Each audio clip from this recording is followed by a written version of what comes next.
today I'm going to talk about what you can do at the minimum level for your elbow and shoulder pain.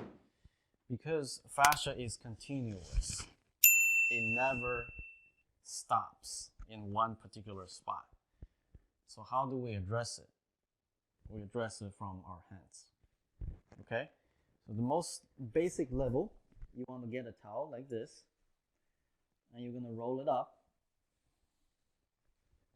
and you want to basically twist the towel, okay? Apply moderate pressure.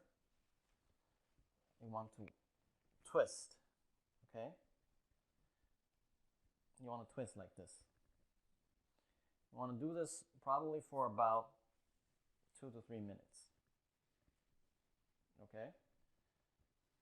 And once you're warmed up a little bit, okay, you're going to go to the wall.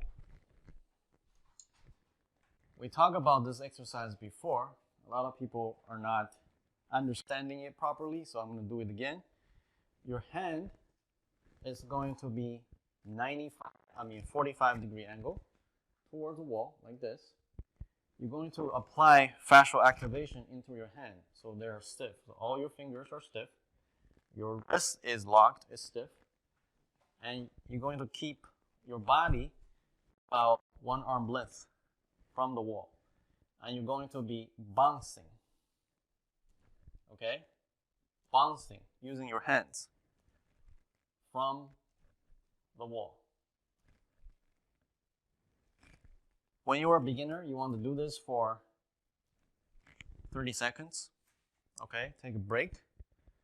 And then do it again for another 30 seconds. You do not need to do this for long periods of time. You do not want to go for fatigue. You only want to go for about a minute and 2 minutes, you're done. The next day, once you sleep over, next day you do it again. So you want to do this 4 out of 7 days, because fascia does not require you to always constantly taxing yourself in order for it to have effect. As a matter of fact, when you have a very relaxed mental state, emotional state, it helps the fascia to remodel. I hope this will help you with your elbow and shoulder pain. Thank you. This is Chong Z, HyperArc Fascia Training.